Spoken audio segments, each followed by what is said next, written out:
I'm Donna Zarconi, President and CEO of the Economic Club of Chicago, and we're delighted to welcome fellow members, Kam Buckner and David Snyder, who I will introduce shortly. But as we gather today, we're meeting at a very difficult time. Our nation is faced with one of its toughest moments in our recent history, and our city and country must address the persistent inequities caused by racism. As a leader of our club, please know that we stand with all who seek racial equality and justice and demand for real reform. The mission of the club has served us well for 93 years, and that is fostering meaningful connections among Chicago's leaders to encourage dialogue on important economic and unimportant social issues. And as business leaders, we have the opportunity to be part of a solution. So our discussion today is actually one that's been going on at the club, at least for the last 8 years that I've been in this role. We've had over 12 programs on this topic. I think it's time to move beyond having the conversation and let this be the first step in our call for action for positive change. And so we encourage you today to listen, to engage, and to learn. We're very fortunate to have Kam Buckner and David Snyder joining us today. Kam is an active member of the club, and David has been a member for 25 years. And as you may know, hopefully, he's going to be the incoming Economic Club President and CEO. So welcome to Kam and to David. So now let me first introduce our moderator, which will be David.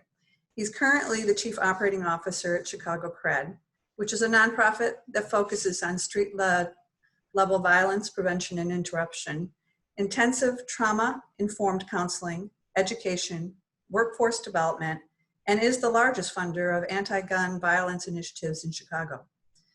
It's founded by former U.S. Secretary of Education Arne Duncan, and the nonprofit oversees several sites in the city's south and west sides. So David, thank you for joining us. And now it's my pleasure to introduce our special guest speaker, the Honorable Kam Buckner. Kam is our Illinois State Representative from the 26th District. He happens to be my representative, so thank you for your service, Kam.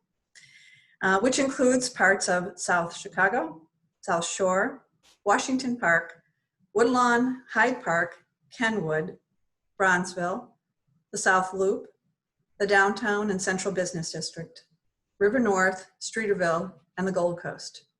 So certainly the areas that have seen a lot of issues just within the last couple of weeks.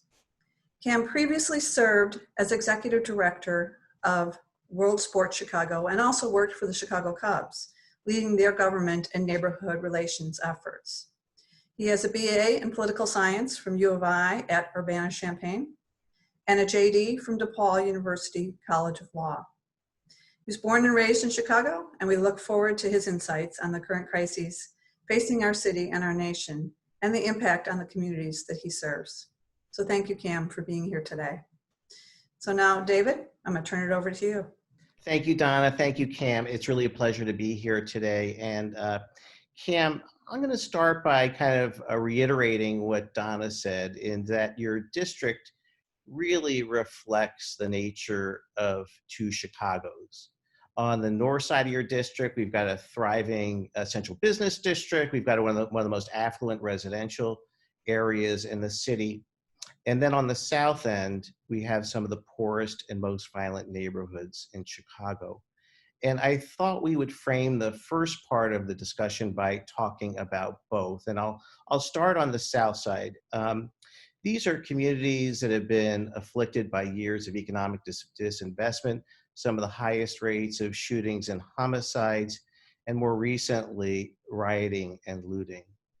So I was wondering if you could take us inside a Washington Park or a South Shore and share what's inside the minds of our residents in those neighborhoods. And I'm not just talking about people who are engaged in illegal activity, but every member of the community, including the residents that just want a safe and peaceful life for their neighborhoods.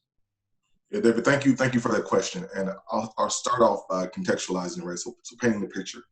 I do represent Washington Park, and I also represent Louisville, as Donna mentioned. And we know that in places like Washington Park, who have been disinvested in for years, there are a number of factors that are reality to the people that live in these neighborhoods. To put it into context, the life expectancy in Washington Park is 67 years old, in comparison to the life expectancy in Streeterville, which is 90 years old, right? And these are two neighborhoods that are just about 7 miles from each other, but they couldn't be farther apart when it comes to their reality. David, people on the ground are upset. This was calamity piled on top of crisis. And we've seen a large portion of our city, kind of scream out right now. And the truth of the matter is, while we talk about, police injustice and we talk about George Floyd, these protests, this civil unrest is about so much more than that. This is about years and years of disinvestment. This is about decades and generations of benign neglect. And people are really, just trying to find ways now to express it. We're 157 years since the Emancipation Proclamation and 155 years since the ratification of the 13th Amendment, abolishing slavery, but still people feel like they are negotiating their freedom. And that seems to be what I'm hearing when I'm on the ground here. I've been out in the community every day for the last couple of weeks, just talking to folks and taking their pulse. And people are really just at a point where they're fed up. So Kam, I know many have wondered, talked about looting in the neighborhoods affiliated with some of the riots. And, many people have wondered, why would residents destroy businesses in their own community? It seems counterintuitive. So could you shed some light on that and some of the underlying causes and emotions that led to that? Yeah, I'll start off by saying, and I've said this before, I just want to make sure I'm on the record saying this, that the looting is wrong. Looting takes away from the crux of the protest. But these are also communities who don't feel ownership at all, right? These are people do not feel like they have actual ownership in their community, right? So to answer the question, why do you tear up, your own residence or your own community? That would mean that people felt that the community belonged to them, and often people don't feel that way. Also, the looting is I think indicative of people wanting to dismantle a system, both an economic system, a criminal justice system, all of these systems that have not been favorable to the people in Chicago's most under-resourced communities, and that's what we've seen on display. But I'll also say that it would be very intellectually and morally dishonest to talk just about the looting of the stores and not talk about the decades of looting of the community, right? Whether that means our school system, our healthcare system. These people that I represent, many of them are my neighbors. I live in Bronzeville, and I was just a few feet from one of the larger protests that did turn into some looting last Sunday. And what I hear from these folks is that we've been quiet for way too long. We've done what we were told to do, but there's been no movement. So it's a can you hear me now type of situation. So Kam, let's go to the other Chicago, and that being the northern part of your district, which includes the Loop and the home of many of the city's largest businesses and largest employers. And two questions about that. One, what has been your perception of your business constituents in your district since the George Floyd incident? And then second, and maybe more important, what do you see as the role of business in terms of beginning a process to rectify years of systemic racism? Yeah, many of the corporate companies and corporations that are housed within the 26th district, I've had a number of conversations with board members and CEOs and C-suite folks over the last few days. And many folks have remained quiet on what's happening because not for a lack of want, but they just sometimes don't know what to say. Right? I've had folks reach out to me and say, I want to be involved in this conversation. I want to be involved in however we eradicate this and fix things, but I just don't know where to start. And I think that that's just the sentiment of a lot of people. But I think that this is really a real call to action for all of us, specifically us in the business world, right? And those of us who are concerned with the economics of our city and our country. Major corporations have to at this point step up, and we need to be, I think, more vocal about what that looks like and what it means to be a real responsible corporate citizen. Corporate America, in short, has failed Black America. It's the truth. And even after a generation of Black CEOs and Black folks who've been Ivy League educated and whatnot, we still fall short. We're still falling short. So I know a lot of companies have come out and have talked about being in solidarity with this movement. But the truth of the matter is that a lot of these companies that are now talking about solidarity, they have contributed to the systemic inequality, and they have targeted the Black community with unhealthy products and services and failed to hire, promote, and fairly compensate Black men and women. So, I mean, there's a large issue here, and we've got to be able to, I think, you can't go around it, you can't go under it. You gotta run straight to the fire on this one and go through this issue. So Cam, in a moment, we're going to be breaking off and getting into discussion groups, coming up with suggestions in terms of what business can do in order to get us back on a better path. From your perspective, what are the 3 most important actions that businesses can take starting today in order to address this problem? I think one is one that we always talk about, right? So hiring and promoting more Black folks, specifically more execs, right? More people who are in the roles that are decision makers, right? And I think that also is true for boards of directors as well. In the Illinois General Assembly last year, we passed the corporate board diversity bill, which had a lot of publicity. But the meaning behind it, or the impetus for it, was to make sure that these companies reflect our communities. I think is to make sure that companies are promoting and committing to anti-racism policies and training. We have to make sure that the folks in our workforce are aligned with this type of movement. I think that's important for any business moving forward.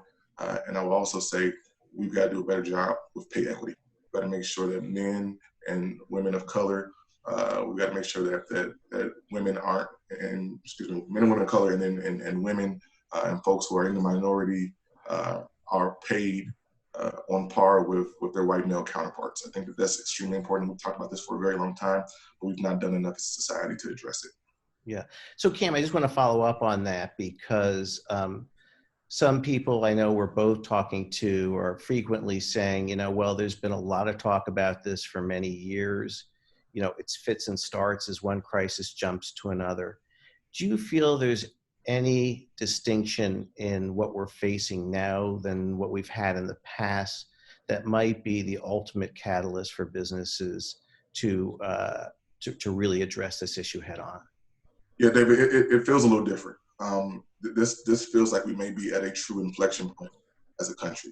We, as you said, we've had issues before where we've talked about this and had, kind of mass efforts to move the needle on this, but always, kind of fizzled out. I think that this time is different. I can feel the energy of the people in the community. I can honestly feel the empathy of folks who may not be closely intertwined with some of the issues that the people in the community are dealing with. And it feels like for once people are listening, and that ability to have a real conversation, I think, will lead us to a better place. So I'm confident that we are where we need to be in order to address things. But I mean, I think it's very clear to me that we have to figure out how to galvanize and come together, not to return to normal, not to return to whatever our status quo was, but to give us the opportunity to be who we've always deserved to be. And that takes all hands on deck. Great. We only have a few minutes left, but I want to jump to the issue of policing. Your father was a policeman. Your 2 uncles were policemen in CPD. So you have a multi-generational perspective of policing in Chicago. What I'd like to discuss is where did things break down? What are some of the causal factors that lead to, incidents that happen with George Floyd or Laquan McDonald, and what can be done about it? I think we much too often talk about this and just look at the contemporary issue, right? What's right in front of us, and we can't honestly address this if we don't take a historical look at this, right? This country has not come to reckoning with the true kind of ethos of the police community relationship in America, right? This started with slave patrols, and it continued with the Jim Crow laws, and the police were the folks who were enforcing that. It continued with in 1971 with Richard Nixon's war on drugs and what that meant for certain communities. It continued in '94 with Bill Clinton's crime bill and what that meant for these communities, right? And so there is a long story history between police officers and the community of color that they police, and we have to, one, be able to talk about that in an intentional way, whether it's talking about John Burge, right, or things that have happened right here in our own city, and then once we address those wounds of the past, we have to find a way to move forward. But it's a long game type of scenario, but we've got to start. Can you give us some specific example of what has to be done in order to reform or reinvent CPD? Yeah, so there definitely has to be so trust is the biggest factor that does not exist right now between the community and the police department. And so finding ways to create some trust or some symbiosis and some connectivity, I think, is extremely important. I've got a number of bills that I am attempting to get passed in the General Assembly that really just deals with police training and police accountability. We know that there are bad actors out there, and I would never say that most or all cops are bad, right? But there are bad actors out there, and we've seen them in action, more so now than ever with the advent of camera phones and whatnot, right? But I would say that the accountability is important for when those bad actors do act. So one of my bills would call for a special prosecutor in any instance where a law enforcement officer kills a civilian. It creates, I think, a more objective and a more predictable cadence when it comes to prosecution of these crimes and things like that, right? So, I mean, whatever we can do from a legislative standpoint, I think to build that bridge to clean up some of the mistrust of the past is important. And thank you both for the conversation and a great starting point.